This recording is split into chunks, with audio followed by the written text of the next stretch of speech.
It's time for our NFL headlines before week 1 of the NFL season. And one of those headlines is out in Cincy. Star Bengals wideout Ja'Marr Chase, the former LSU star, is still seeking a contract extension and continues his hold-in with the Bengals. He showed up to practice, but didn't participate with week 1 less than a week away. Head coach Zach Taylor, what you got to say about the matter? We'll just take it day to day. We're always ready. You know, there's always injuries and things you got to deal with, so we're adept at that. It's impossible for me to say with 100% conviction, but I feel good about the shape that he's in. Time now to bring in CBS Sports football writer Ryan Wilson for more on the ongoing matter. And time is ticking, Ryan. Perhaps they'll get a deal done before their first game, but what do you think is the likelihood Chase receives the contract he wants before they take on their first opponent? The Bengals are going to try. And, Chris, it's funny when we talk about hold-ins. That's like you walking around the studio at Stanford, refusing to work but showing up to eat the snacks and saying, yeah, you know, my leg hurts a little bit, my voice a little sore, but I'll get there when I get there. It's crazy to think about any other line of work, but that's what's one of the reasons the NFL is so great and fun to watch. But Ja'Marr Chase is truly special, and he is showing up to work, and he was helping shag passes today, so helping out the wide receivers coach at practice. But obviously, Zach Taylor wants to see him working with his teammates getting ready for week 1.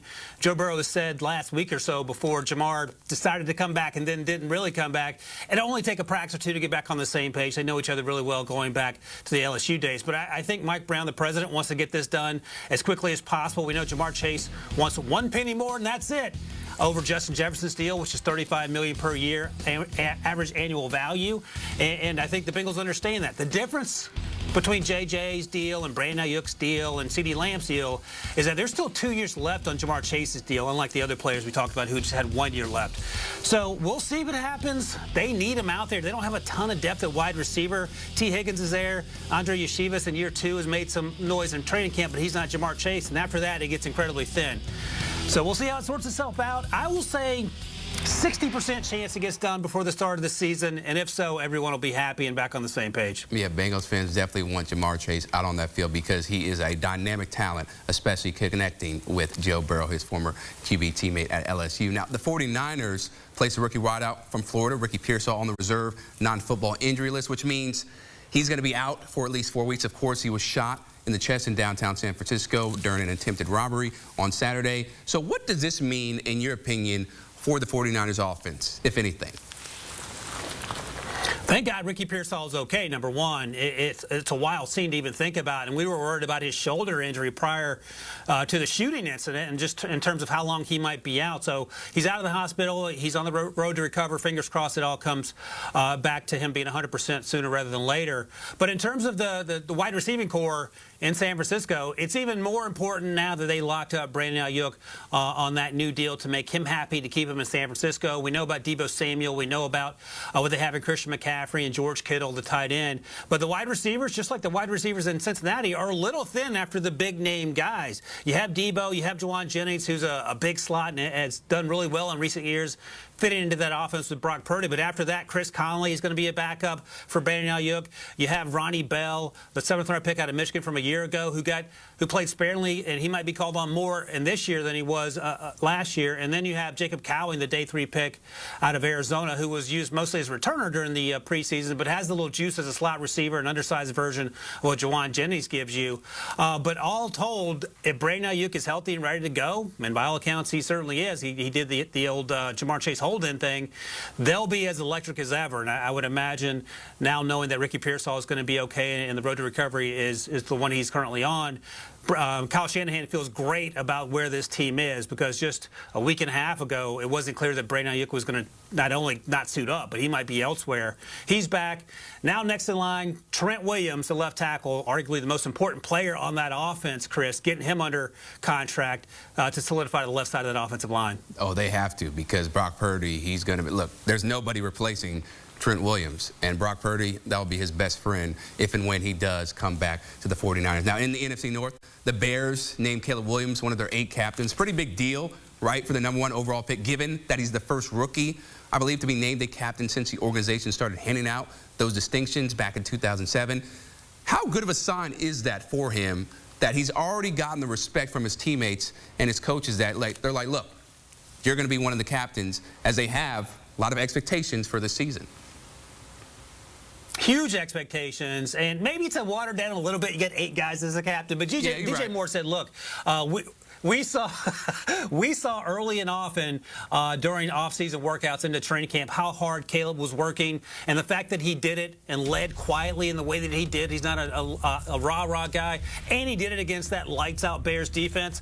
All were indications to us that he has the capability of being a leader, not only in the future, but from Jump Street. And it's funny that Caleb at 22 is one of the captains, and so is Mercedes Lewis at age 40. He's also a captain, the tight end who's been in the league forever, it feels like.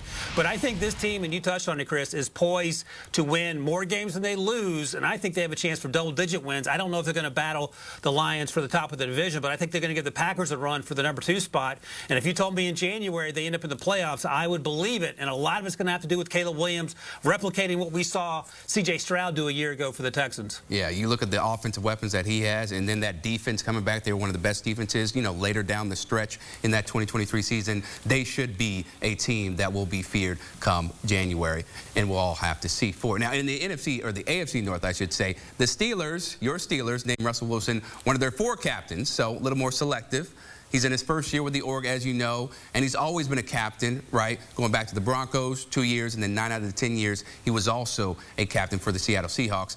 What are your expectations for Mr. Russell Wilson and the Steelers offense?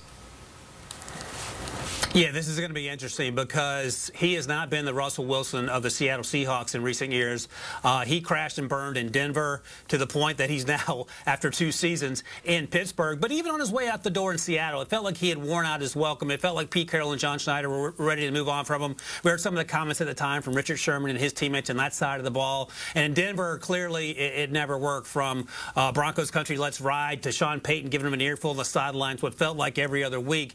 So what does he want to happen and what needs to happen? I think his best friend is going to be Arthur Smith, the new offensive coordinator, who during his time as the OC in Tennessee, Ryan Tannehill had some of his best seasons, those 3 seasons when Arthur Smith was there. And it was large part because they ran the ball more than they passed it. They set up play-action pass. They used a lot of 2 tight end sets to make things easier in the run game, and then they opened things up with the play-action down the field. They have a play-action playmaker in George Pickens. They have tight ends who can get things done, starting with Pat Freiermuth. The offensive line is going to be a little younger. It may take some time to gel, Chris, but they also have Najee Harris. Jalen Warren should be healthy in time for the season, it looks like, against the Falcons. All those taken together, Russ will not be asked to win the game, put the game on his shoulders, and I think the offense will be a little bit more explosive than it was in previous years with Kenny Pickett and Matt Canada, but it ain't going to be the Ben Roethlisberger Steelers either. It'll be somewhere in between, and a lot of people are sleeping on the Steelers to lose more than they win, which has never happened under Mike Tomlin. I still think they have a chance for 9-10 wins and perhaps sneak into the playoffs like they seem to always do. Yeah, I would be shocked if they have a losing season, especially given the consistency that we've seen with Mike Tomlin organizing that crew. Now, the Dolphins wideouts, Tyreek Hill and Jalen Waddle, calming the nerves of their fan base for now. The 2 stars return to practice Monday after both of them haven't played in the preseason. How much of a relief is that in your eyes, just for Tua Tagovailoa and those guys to know that, okay, Waddle and Hill, 2 of the most prized possessions on that team, are here, and they're probably going to suit up for Week 1?